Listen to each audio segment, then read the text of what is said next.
আজকে একটা view share করছি। দেখো, তখন কুয়াশা দেখলে ওই কুয়াশাটা থেকে নিচের থেকে ওপরে উঠেছি। ঠিক আছে, এই যে হচ্ছে কুয়াশার অবস্থা। দেখো এদিকে কুয়াশা, এই যে কি অবস্থা কুয়াশা। ওই দাঁড়িয়ে আছে আরেকজন, কি করছে? লজ্জাবতী গাছ দেখছে। এই কুয়াশা দেখো, আর এদিকে রোদ্দুরটা দেখো। এইখানে এরকম রোদ, তা ওই যে আমার গাড়ি ওখানে দাঁড়িয়ে।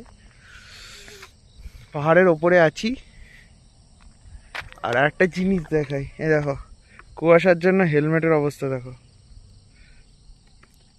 কুয়াশায় হেলমেটের অবস্থা সব জলে জল হয়ে গেছে, পুরো হেলমেটটা। কিছু করতে পারিনি, অসম লাগছে।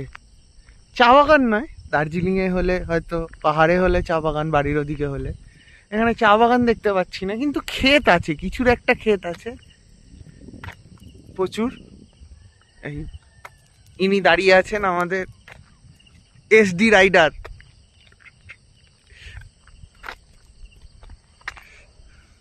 সকালবেলা এখন বাজে 6:38। 6:38-এর সময় এই অবস্থা। আমি তো ভাবছি যে দার্জিলিং এই শীতকালে আসলে এখানে কি অবস্থা হবে, দেখে নাও। চলো, এখনো 340 কিলোমিটার বাকি পৌঁছতে। বেশি দেরি করলে আমাদের আর পৌঁছতে হবে না। কালকে রাত্রে গিয়ে পৌঁছবো, আগামীকাল গিয়ে পৌঁছবো। চলো বেরোই এখন। প্রচুর লজ্জাবতী গাছ আছে, এটা এখানে খুব ভালো একটা জিনিস।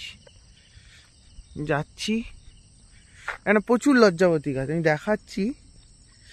এই দেখো, এই দেখো ভরে ভরে লজ্জাবতী গাছ। এই দেখো, ওই যে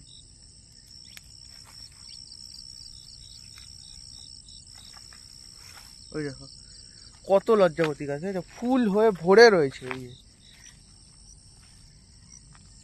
ভর্তি লজ্জাবতী গাছ। গ্রিনারি কাকে বলে এতে দেখা যাচ্ছে। উড়িষ্যাতে এত গ্রিনারি ভাবা যায়নি আমরা পাবো।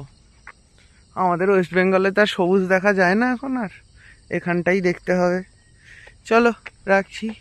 এই আমার টিনটিন রেডি হয়ে আছে। দেখো কালকে রাত্রিবেলা বেরিয়েছিলাম, সব মশাগুলো দেখো মরে পড়ে আছে, গায়ের মধ্যে লেগে আছে যে মশা। কি অবস্থা, গাড়িও পর্যন্ত জল, পুরো কাদা জল সব লেগে।